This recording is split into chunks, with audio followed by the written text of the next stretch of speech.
নমস্কার বন্ধুরা, ঝুমাস কিচেনে তোমাদের সবাইকে স্বাগত। আশা করি বন্ধুরা তোমরা প্রত্যেকে ভালো আছো এবং সুস্থ আছো। আজকে আমি তোমাদের সাথে রেসিপি শেয়ার করব চিতল মাছের কালিয়া। এবার দেখো কি করে করব, তাহলে তোমাদের একটু ধৈর্য ধরে কিন্তু দেখতে হবে। এখানে নিয়েছি দেখো চিতল মাছ, নুন হলুদ মেখে নেওয়া আছে। আর এখানে নিয়েছি এমন বাদাম আর চারমগজ। এটা মশলা করে নেব। এবার তেল আমি সরষের তেল আগের থেকেই গরম করে নিয়েছিলাম। এবার মাছগুলো ভেজে নেব।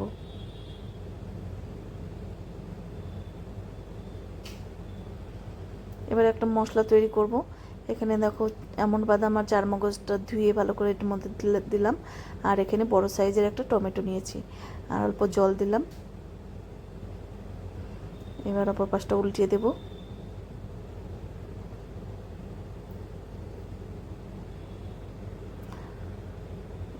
এবার এই মশলার মধ্যে একটু কিশমিশ দিয়ে দিলাম।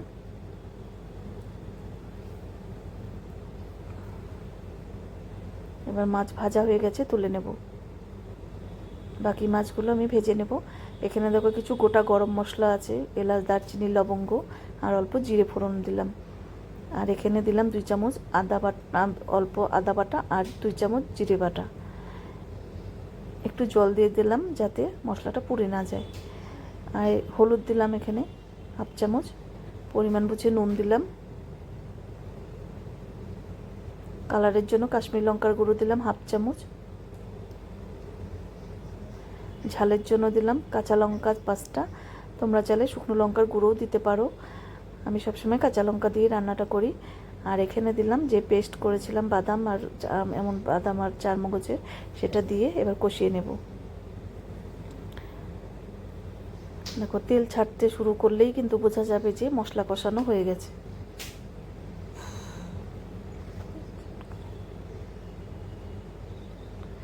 দেখো তেল ছাড়তে কিন্তু শুরু করেছে। আর কালারটা দেখো দারুণ কালার চলে এসছে।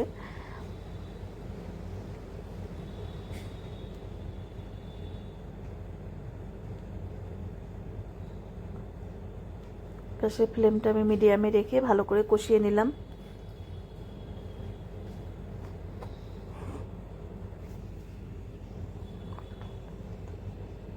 এবার ঝোলের জন্য জল দিয়ে দিচ্ছি। আর এই ঝোলটা কিন্তু বেশি পাতলা হবে না, একটু ঘনই হবে যেহেতু কালিয়া।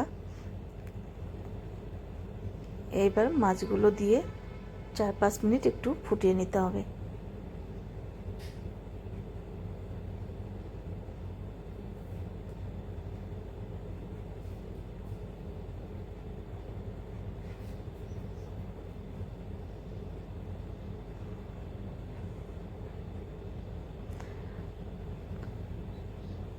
তোমরা যদি সুন্দর সুন্দর রেসিপি পেতে চাও আমার ইউটিউব চ্যানেলটি অবশ্যই সাবস্ক্রাইব করে রেখো।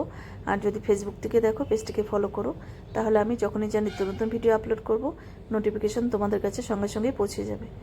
দেখো মাছ কিন্তু হয়ে গেছে, ঝোলটা দেখো ঘন হয়ে এসছে। এবার নামিয়ে নেব। এবার নামানোর আগে অল্প গরম মশলা দিয়ে দিলাম, গরম মশলা গুঁড়ো।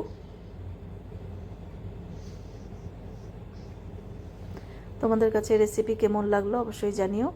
দেখো এবার একটা থালায় সার্ভ করে দিচ্ছি।